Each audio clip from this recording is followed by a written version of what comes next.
Bismillahirrahmanirrahim. Assalamualaikum warahmatullahi wabarakatuh. Yang terhormat Bapak dosen Pak Hendrizal dan juga teman-teman yang saya banggakan. Terima kasih telah memberikan saya kesempatan untuk menjelaskan materi mengenai ekonomi Islam. Nah, langsung saja masuk ke dalam pengertian ekonomi Islam. Ekonomi Islam itu sendiri adalah cabang ilmu pengetahuan yang mempelajari mengenai ekonomi, di mana di dalamnya kita menganalisis dan menyelesaikan masalah sesuai dengan agama Islam, di mana agama atau syariat yang ada di dalamnya adalah peraturan bagi manusia sesuai dengan pedoman kita, yakni adalah Al-Quran dan hadis. Nah, di dalam ekonomi Islam atau dalam ekonomi syariah terdapat beberapa nilai-nilai dasar. Yang pertama adalah kepemilikan. Nah, sebagaimana kita ketahui, segala sesuatu yang ada di muka bumi ini hanyalah milik Allah Subhanahu wa taala, dan kita sebagai manusia yang ada di muka bumi hanyalah sebagai khalifah ataupun pengelola, sesuai dengan Quran surah Yunus ayat 10. Nah, Allah Subhanahu wa taala juga berfirman dalam surah Al-Baqarah ayat 195 yang bunyinya, wa anfiqu fi sabilillah wa la tulqu bi aidikum ilat tahlukah innallaha yuhibbul muhsinin, yang artinya belanjakanlah harta bendamu di jalan Allah dan janganlah kamu menjatuhkan dirimu sendiri ke dalam kebinasaan, dan berbuat baiklah, sesungguhnya Allah menyukai orang-orang yang berbuat baik. Nilai-nilai dasar kedua dalam ekonomi syariah ataupun ekonomi Islam adalah keadilan dalam berusaha. Nah, perlu kita ketahui bahwasannya adil menurut Islam bukanlah yang sama rata, melainkan melihat hak dari suatu manusia ataupun dari seseorang untuk dapat memiliki barang, jasa, dan perlakuan lainnya. Allah Subhanahu wa taala berfirman dalam Quran surah Al-Maidah ayat 8. Wahai orang-orang yang beriman, jadilah kamu sebagai penegak keadilan karena Allah. Ketika menjadi saksi dengan adil, dan janganlah kebencianmu terhadap suatu kamu mendorong kamu untuk melakukan suatu yang tidak adil. Berlaku adillah karena adil adalah sesuatu yang dekat dengan takwa. Dan bertakwalah kepada Allah. Sungguh Allah Maha teliti terhadap apa yang kamu lakukan. Contoh umum dari keadilan dalam berusaha, seandainya kamu memiliki adik yang bersekolah di sekolah dasar dan juga adik yang bersekolah di sekolah menengah pertama. Nah, mereka berdua tidak memiliki kebutuhan yang sama pula, walaupun sama-sama bersekolah. Nah, contohnya begini, jika kamu memberikan uang Rp10.000 terhadap adik kamu yang SD, pastilah kebutuhan mereka berbeda dengan adik kamu yang SMP. Jika SD hanya jajan dan lainnya, pasti yang SMP memiliki tugas, misalnya dia harus melakukan ataupun memiliki kegiatan membuat makalah, ngeprint, dan lain sebagainya. Pastilah kamu harus bisa membedakan kebutuhan antara adikmu yang bersekolah di sekolah dasar dan juga adikmu yang bersekolah di sekolah menengah pertama. Apabila kamu memberikan Rp10.000 terhadap adikmu yang di sekolah dasar, maka kamu mungkin bisa memberikan lebih terhadap adikmu yang bersekolah di sekolah menengah pertama, 20 atau 30.000, karena kebutuhan dan hak terhadap seseorang itu berbeda. Nah, itulah yang merupakan keadilan menurut Islam, tidak membagi sama rata namun melihat terhadap hak dan kebutuhan setiap individunya. Selanjutnya, nilai-nilai dasar ekonomi syariah atau ekonomi Islam yang ketiga adalah kerjasama dalam kebaikan. Nah, sebagaimana yang kita tahu, sebenarnya untuk ekonomi atau di bidang ekonomi ini kita pada dasarnya berkompetisi untuk mendapatkan segala sesuatu yang lebih. Namun di dalam Islam kita diajarkan untuk bekerja sama dan tolong menolong. Ini sesuai dengan Quran surah Al-Baqarah ayat 148. Selanjutnya yang keempat, nilai-nilai dasar dari ekonomi syariah yaitu pertumbuhan yang seimbang. Nah, sebagaimana kita tahu, jika kita adalah seorang seseorang yang ahli di dalam bidang perekonomian, pasti kita ingin memiliki keuntungan yang lebih banyak dalam menjalankan ekonomi. Nah, tapi di Islam, walaupun kita memiliki keuntungan, kita juga harus memperhatikan pertumbuhan yang seimbang. Pertumbuhan yang seimbang di dalam Islam itu, ketika kita memajukan ekonomi kita juga harus memajukan alam kita, lingkungan sekitar, dan juga sumber daya. Nah, apabila orang lain berkompetisi untuk memajukan ekonomi dan mengeksploitasi alam dan juga sumber daya, kita harus menjaga itu semua. Nah, Islam mengajarkan itu, walaupun kita berkompetisi, tapi kita juga harus menyeimbangkan dengan lingkungan alam.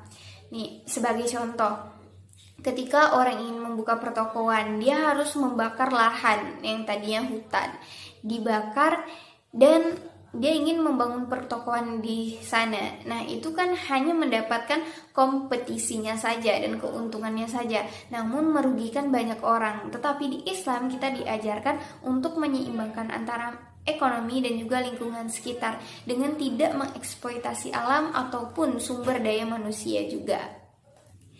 Nah, di dalam ekonomi syariah atau ekonomi Islam ini ternyata ada prinsip-prinsipnya juga. Nah, yang pertama adalah pengendalian harta individu. Nah, di mana ketika kita sudah mendapatkan keuntungan dari perekonomian kita tadi, atau dari jual beli, perdagangan, dan lain sebagainya, nah, sebagai umat muslim, kita dianjurkan untuk bisa menginvestasikan harta benda kita tadi. Dengan cara apa? Ketika kita telah mendapatkan keuntungan, nah keuntungan itu bisa akan dan lebih lagi daripada itu ketika kita bersedekah, zakat. Nah, zakat, misalnya kita zakat mal, itu akan mensucikan harta benda yang kita miliki pula. Selain kita bersedekah, zakat, kita juga bisa memberikan sedikit santunan kepada anak yatim atau kepada fakir miskin untuk dapat membersihkan harta benda. Dan ketika kita memiliki harta yang lebih dan berkecukupan, ketika kita memberikan lagi kepada orang lain, maka Allah Subhanahu wa Ta'ala akan memberikan lebih kepada kita, plus dengan pahala dan juga amal jariahnya nanti. Dan insya Allah ketika kita memiliki perekonomian yang produktif dan kita melakukan hal yang dianjurkan oleh Allah Subhanahu wa Ta'ala ini, maka segala sesuatu yang kita kerjakan insya Allah akan lancar, karena kita telah mengikuti apa yang diperintahkannya dan menjauhi larangannya. Nah, selanjutnya dari prinsip-prinsip ekonomi syariah atau ekonomi Islam ini ada yang namanya distribusi pendapatan inklusif, di mana pendapatan kita tadi bisa juga untuk memajukan masyarakat. Dengan cara apa? Dengan cara kita melakukan zakat, lalu memberikan sedekah kepada fakir miskin, gorim, fisabilillah, lalu kepada amil, hamba sahaya, mu'alaf, dan ibnu sabil. Nah, dengan cara seperti ini, otomatis distribusi perekonomian yang kita miliki, setelah kita mendapatkan kenikmatan, kita juga bisa berbagi kepada orang lain, dan tentunya tetap memiliki amal jariah nantinya di akhirat. Insya Allah apapun yang kita berikan pada saat ini, dan secara ikhlas niat karena Allah Subhanahu wa Ta'ala, insya Allah nanti Allah akan memberikan lebih dari apa yang kita berikan pada saat ini. Nah, prinsip selanjutnya ini adalah optimalisasi bisnis, di mana dalam optimalisasi bisnis ini kita tidak melakukan riba, namun adalah bagi hasil. Nah, selanjutnya prinsip ini juga berkaitan dengan prinsip kelima, yaitu adalah sektor real. Nah, di mana sektor real ini ketika kamu memiliki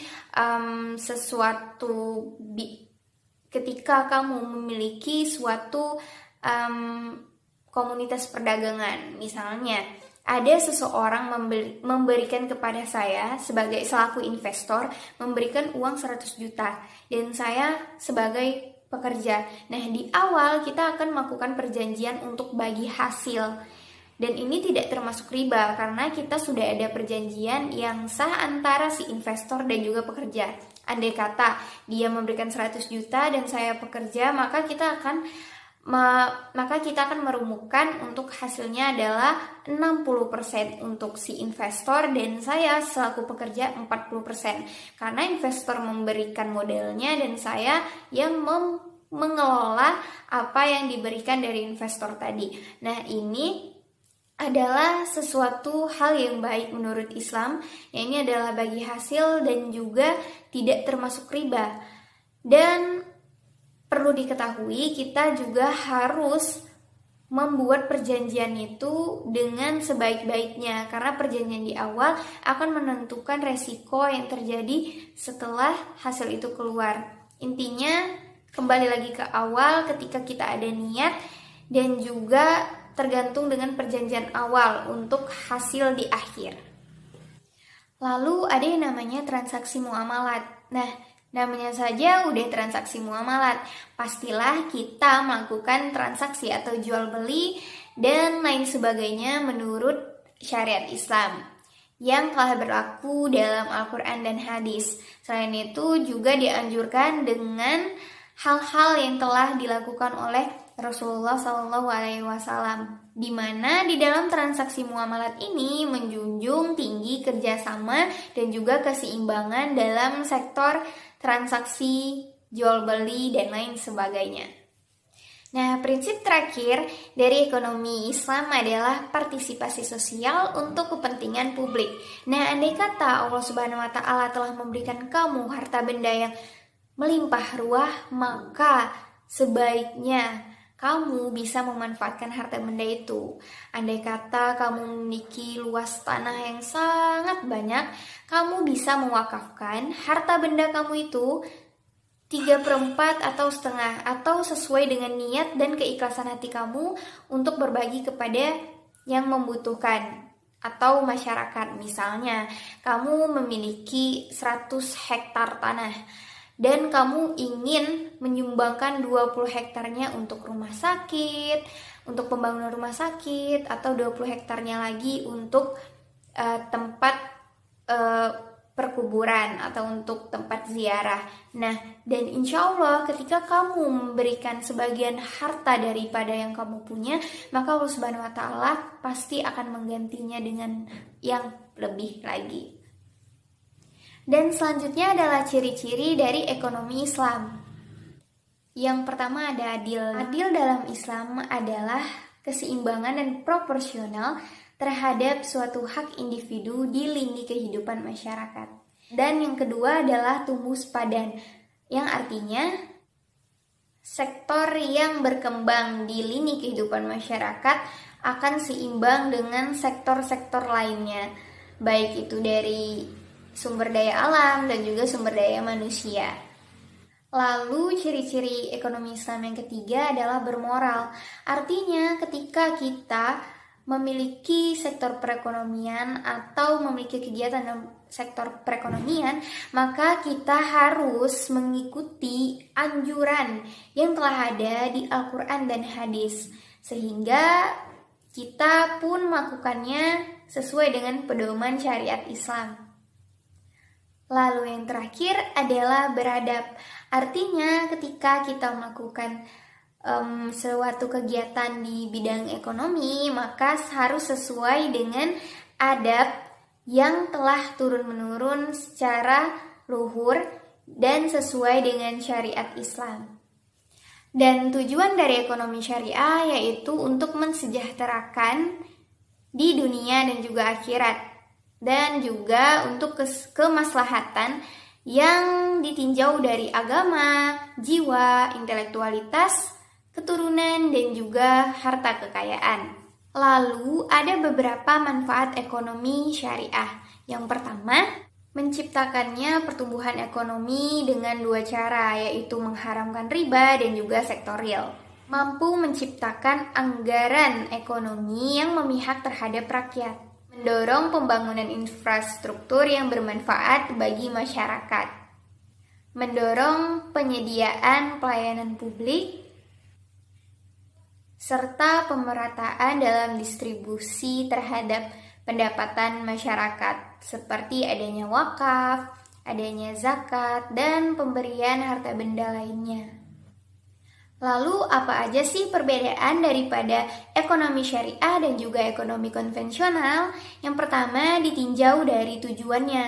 Jika tujuan dari ekonomi Islam ataupun syariah adalah mensejahterakan di dunia dan juga akhirat, namun di ekonomi konvensional hanya untuk keduniawian saja. Lalu untuk sumber utamanya, jika di ekonomi Islam adalah Al-Quran dan hadis, tapi di konvensional adalah positivistik. Nah, lalu perbedaan yang terakhir adalah sumber pendapatan.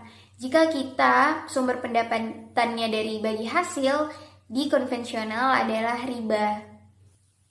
Lalu yang terakhir adalah perkembangan ekonomi syariah di Indonesia. Pada awalnya, ekonomi syariah ini terjadi ketika adanya bank muamalat, di mana bank ini mengikuti terhadap prinsip ekonomi syariah. Nah, pada tahun 1992. Namun, lambat laun semakin berkembangnya zaman, semakin banyak pula bank-bank yang menggunakan prinsip syariah ini. Dan ternyata ekonomi syariah juga diajarkan di berbagai sekolah, misalnya SEBI, STEI, dan juga sekolah-sekolah di Jogja dan tersebar luas sekarang di Indonesia. Itulah sekilas perkembangan mengenai ekonomi syariah di Indonesia. Dan saya kira cukup sampai di sini penjelasan saya mengenai ekonomi syariah. Saya mohon maaf apabila terjadi kesalahan ataupun ada hilaf kata. Saya akhiri dengan Assalamualaikum warahmatullahi wabarakatuh.